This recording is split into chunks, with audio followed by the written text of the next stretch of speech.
जीवन का रास्ता स्वयं बना बनाया नहीं मिलता, इसे बनाना पड़ता है। जिसने जैसा मार्ग बनाया उसे वैसी ही मंजिल मिलती है। कभी यह मत सोचिए कि आत्मा के लिए कुछ भी करना असंभव है। खुद को निर्बल मानना ही सबसे बड़ा पाप है। याद रखिए कि आत्मा के लिए इस दुनिया में सब कुछ पाना संभव है। जितना बड़ा संघर्ष होगा, जीत उतनी ही शानदार होगी। खड़े हो जाओ, हिम्मत वाले बनो, सब जवाबदारियां अपने सर ओढ़ लो और याद रखो अपने नसीब के रचयिता आप खुद हो।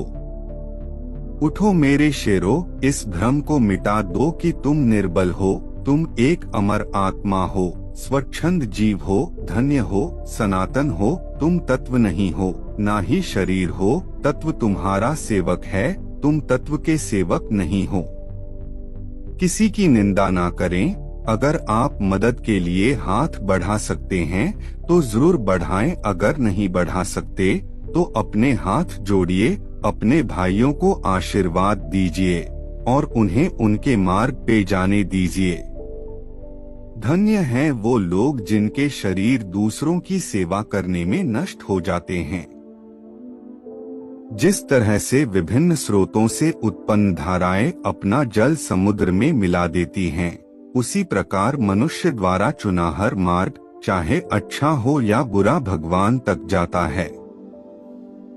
जब लोग तुम्हें गाली दें तो तुम उन्हें आशीर्वाद दो। सोचो, तुम्हारे झूठे दंभ को बाहर निकालकर वो तुम्हारी कितनी मदद कर रहे हैं। कुछ सच्चे, ईमानदार और ऊर्जावान पुरुष और महिलाएं जितना कोई भीड़ एक सदी में कर सकती है, उससे अधिक एक वर्ष में कर सकते हैं। आकांक्षा, अज्ञानता और असमानता यह बंधन की त्रिमूर्तियां हैं। कुछ मत पूछो, बदले में कुछ मत मांगो। जो देना है वो दो, वो तुम तक वापस आएगा, पर उसके बारे में अभी मत सोचो। शारीरिक, बौद्धिक और आध्यात्मिक रूप से जो कुछ भी कमजोर बनता है उसे जहर की तरह त्याग दो। शक्ति जीवन है, निर्बलता मृत्यु है, विस्तार जीवन है, संकुचन मृत्यु है, प्रेम जीवन है, द्वेष मृत्यु है।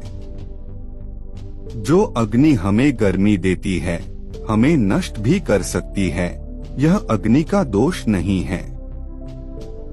सबसे बड़ा धर्म है अपने स्वभाव के प्रति सच्चे होना।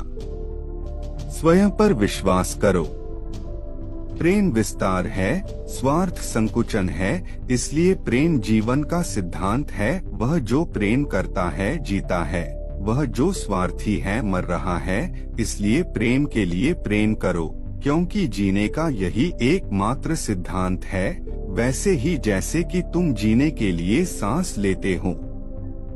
स्वतंत्र होने का साहस करो। जहाँ तक तुम्हारे विचार जाते हैं वहाँ तक जाने का साहस करो और उन्हें अपने जीवन में उतारने का साहस करो। भला हम भगवान को खोजने कहाँ जा सकते हैं अगर उसे अपने हृदय और हर एक जीवित प्राणी में नहीं देख सकते। तुम्हें अंदर से बाहर की तरफ विकसित होना है। कोई तुम्हें पढ़ा नहीं सकता, कोई तुम्हें आध्यात्मिक नहीं बना सकता। तुम्हारी आत्मा के अलावा कोई और गुरु नहीं है। भला हम भगवान को खोजने कहाँ जा सकते हैं अगर उसे अपने हृदय और हर एक जीवित प्राणी में नहीं देख सकते।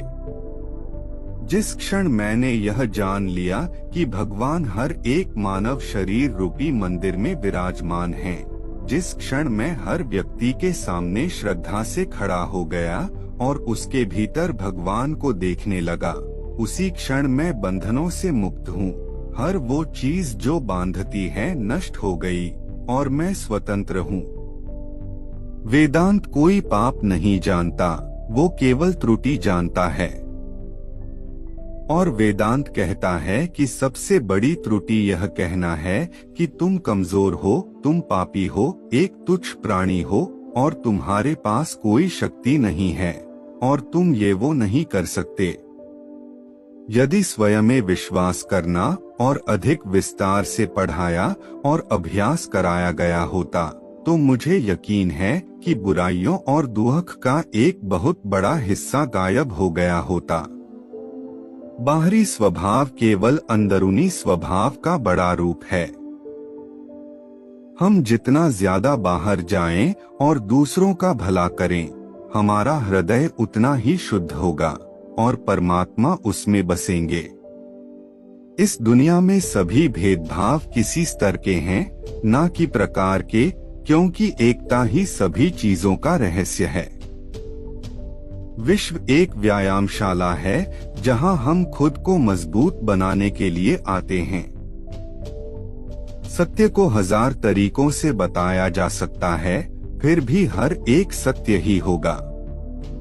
हम वो हैं जो हमें हमारी सोच ने बनाया है, इसलिए इस बात का ध्यान रखिए कि आप क्या सोचते हैं। शब्द गौण हैं, विचार रहते हैं, वे दूर तक यात्रा करते हैं। हम मानवता को वहां ले जाना चाहते हैं जहां ना वेद है, ना कुरान और ना ही बाइबल।